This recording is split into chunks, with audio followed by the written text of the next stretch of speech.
What's up, gang? It's Willie Rebuild, and I'm back with another one. We back on the box Chevy. Yes, sir. So, what I'm doing today is just doing a little cleanup. As you can see, gas tank strap, pretty rough. Got some rust on it. I'll send this over and show it to the customer. That go one of them that I done cleaned up as best I could. As you can see, you can still see some of the pitting in it. See if I can get a good angle on it. You can still see some of the pitting in it. I wire welded it and gave it about 3 coats of paint. I'll show that to the owner and let him decide if he want to buy a new one or if he want to roll with that one. Same thing with the engine mounts. I went ahead and wire welded them down, gave them 3 coats of paint, cleaned them up the best I can. The reason I cleaned them up, because on the box Chevy, I'm gonna go with the ICT billet mounts on it with the G-force cross member for the box Chevy. That's what I'm gonna go with that. Got a set of poly clamshells and put some polyurethane mounts in that because I don't trust the stroker motor with those factory rubber mounts. So I upgraded the mounts to some polyurethane mounts. So that should give it a little extra stability and security, gang. Also, I don't know if I showed them in the last video to y'all, but if I didn't, I got the couplings on there. And there they go on your car, my guy. QA1, you see it on your car. One on each side. That's your couplings. Make it easier to align the vehicle, and also is a little bit stronger than the factory stuff.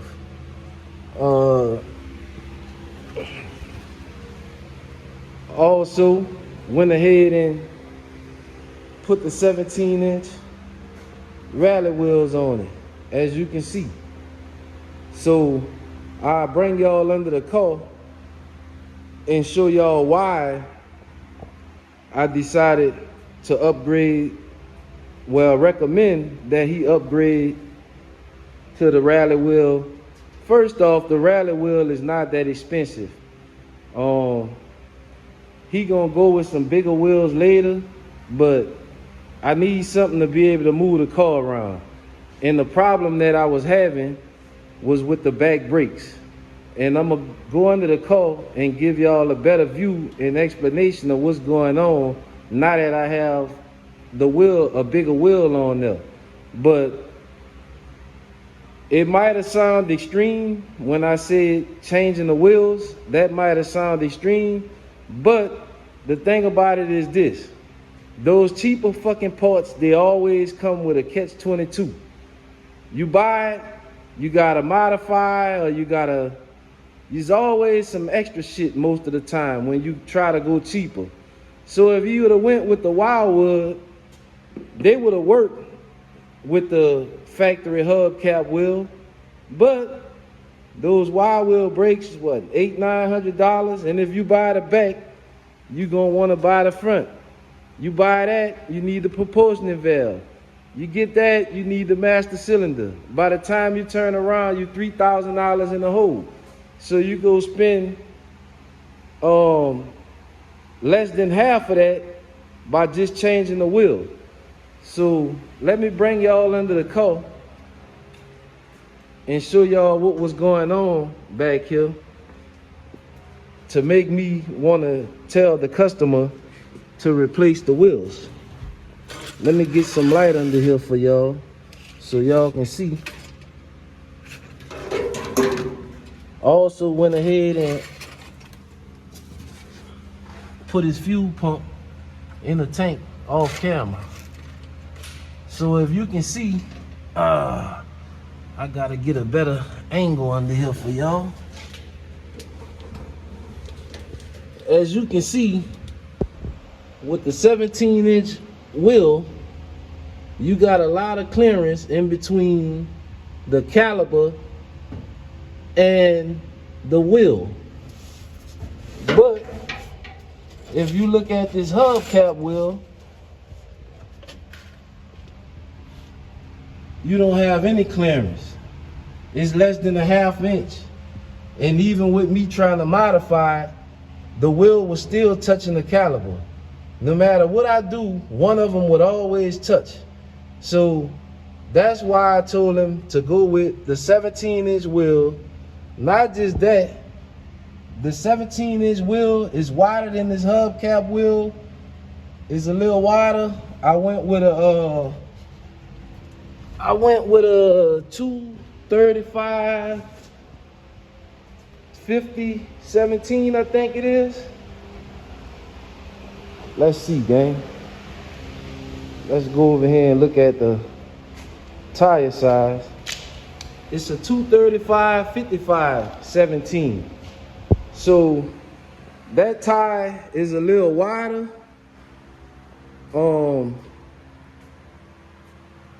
It's a little wider, so it should give the car better handling and perform better than those skinny hubcap tires. Don't get me wrong, as you can see right there, you got one of the rallies and the hubcap wheels sitting side by side. It's a different than day and night. Don't get me wrong, I'm not against the OG wheel. It just wasn't gonna work with what we trying to do. And I think down the line, the bigger wheel, once the motor and everything in the car, the bigger wheel, the rally wheel, gonna make the car look a little bit more aggressive, and the sound of the engine gonna go right along with the look of the car. She gonna look like she ready to perform, baby. So that's why I recommended that he go with the rally wheel, because I know he's gonna buy some more wheels, but this was a cheap alternative, and at the end of the day, it was gonna get the results that we needed to get the wheel to go on the car without nothing interfering with the caliber. And as you can see right in here, we got plenty clearance in there, baby. So now I can go ahead and install my brake lines. I also ordered the wire harness for it a couple of days ago. Engine builder told me that the short block should be ready Monday. Today is Saturday. So now I need to go ahead and start finishing up the stuff that I needed to finish up. As you can see, these brackets pretty rusty. These lines I'm gonna replace. I think I have to replace this line too. One of these lines was pretty rusty and probably finna break. So I got my soft lines. Got my soft lines right here for the box Chevy. For the front, the soft lines in the back, they're already on. I just gotta weld some brackets in for it. And hopefully the engine be in Monday. That way I can go ahead and sit the engine down, or start assembling the engine anyway. Start assembling the engine and get everything together where I can sit the engine down in the car. Like I told y'all in the last video, I already got the transmission sitting right here. Fresh rebuild on the 4L80. We're gonna go with the 4L80 on this. I'm gonna have to change the slip yoke on it. And I always change the oil pan. That's complimentary with a rebuild. Get the oil, change the transmission pan, change the transmission pan just to set it off and make everything look nice and pretty, gang. That's right.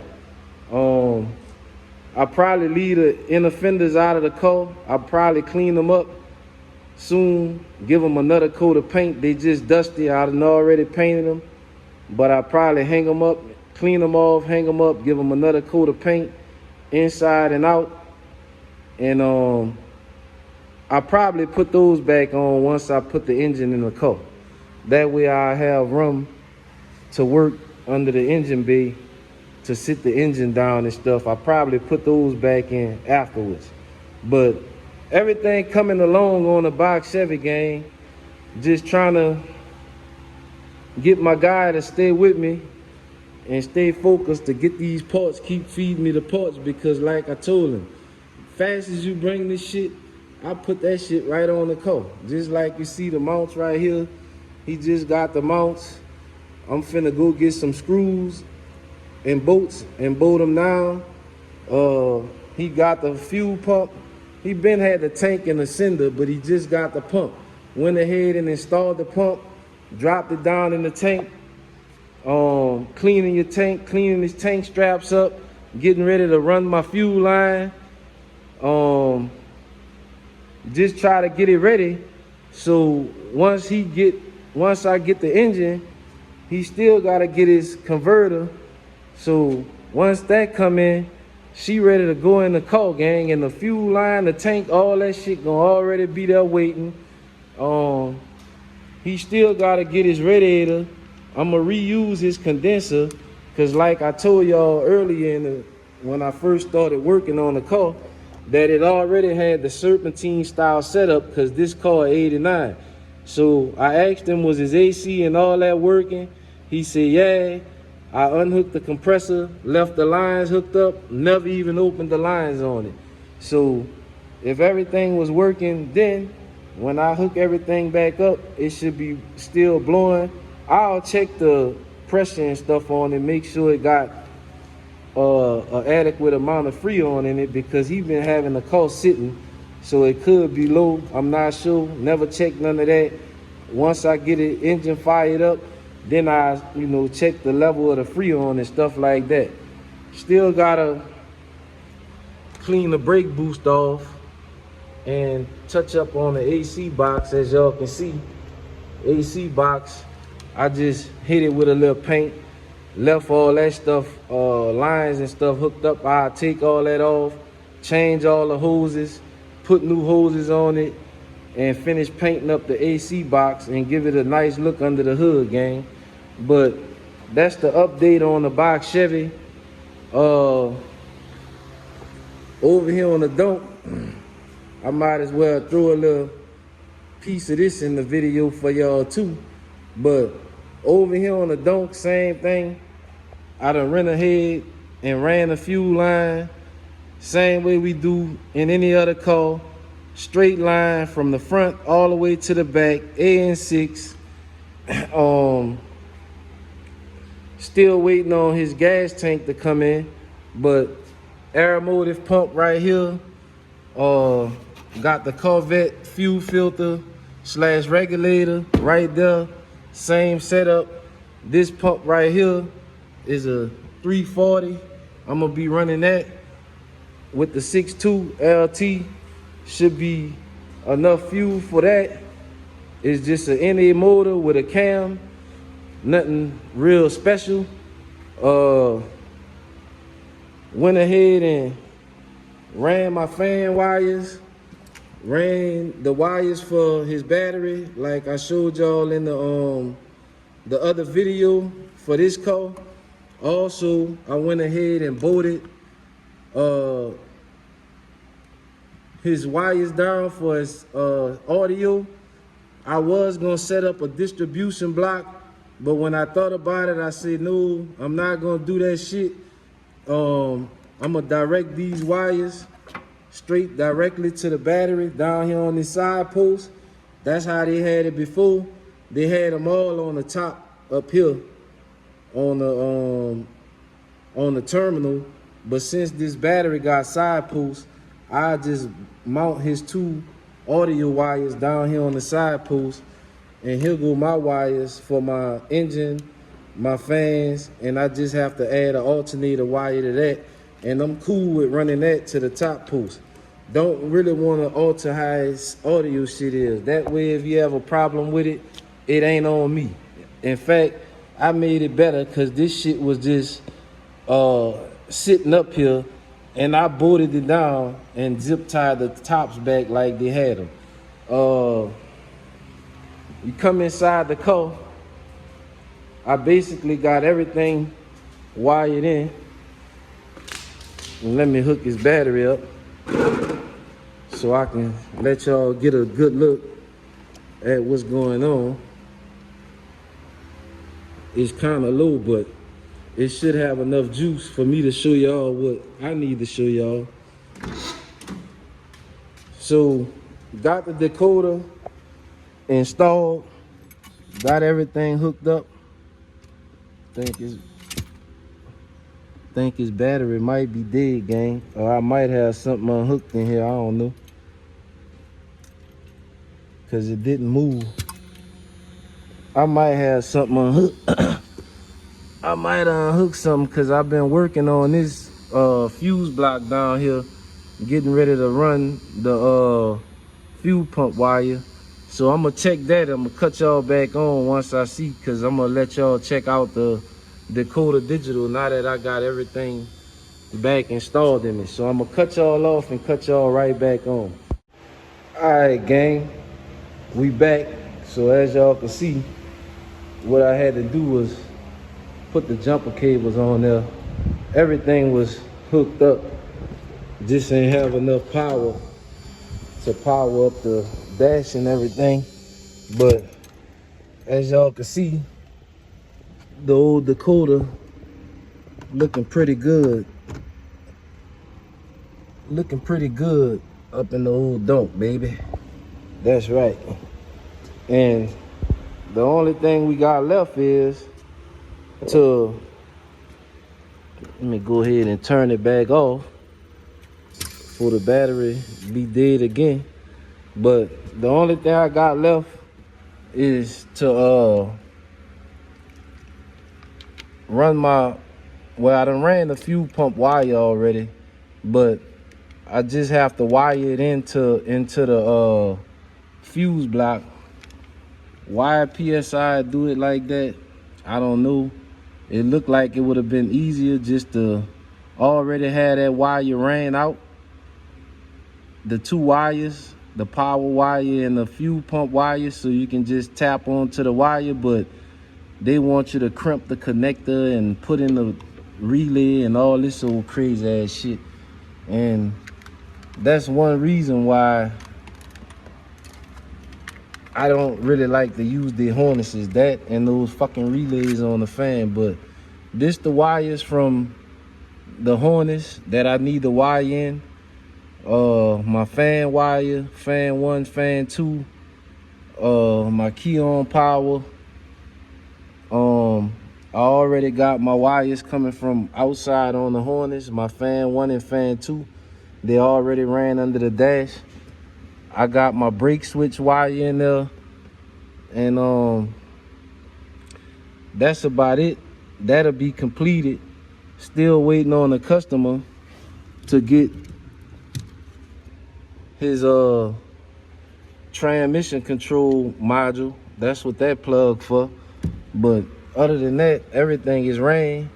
Once his fuel tank come in, and let me shine my light so y'all can get a better idea what I'm talking about. But that's his transmission connector for the transmission control module, and this red and blue right here under the dash, that's coming from outside the car. My key on power and my signal wire for the fans, which I probably take that out. I'm gonna probably take that fan setup out, the wiring, and go with my secret trick on this. It's not a big secret, but I don't really see nobody who do swaps using it, so I guess it is a secret trick, and I'm gonna keep that motherfucker under my hat. I ain't showing that to y'all right now. Might show y'all later in another video. Subscribe and share the videos, and I might give y'all some of my real tricks, Cause some of that stuff I show y'all, that stuff just old. But back to what I was saying. I got my Dakota boxes tucked way back up under there. As you can see, up and out the way. Look at that job, man. Look at the job. And I ain't even got the cover back under the dash, but look at the job of tucking all these wires. This a lot of wires was under this dash, gang. You got your BIM module, you got your Dakota box, you got your ECU under here. He got an alarm on here. And then you got your transmission control module. You got my fuse block under here that I done screwed down because I had that tucked way back there up against the firewall. See the brackets? Look at the craftsmanship and how clean this shit is, man. That's right. You don't see that? You gotta go to build them to get that shit looking like that. What they call I-95? You gotta go over there by High-Ass Kenny to get this shit done. But then y'all cry when y'all come over here to with a rebuild. Shit. God damn. But before we go, gang, this is what I want y'all to do for me in the comments. I want y'all to get in them comments and let me know the cost what they're charging to install a Dakota Digital in y'all area. I want y'all to get in the comments and let me know where y'all located and let me know what they're charging to install a Dakota Digital. Also, I want y'all to get in the comments and I want y'all to let me know how the rally wheels look on the box Chevy. And also, if y'all think that this was the best route, best course of action to deal with the brake situation. Change the wheels or get new brakes. Like, share, comment, and subscribe, gang. It's Willie Rebuild over and out. Let me know in the comments.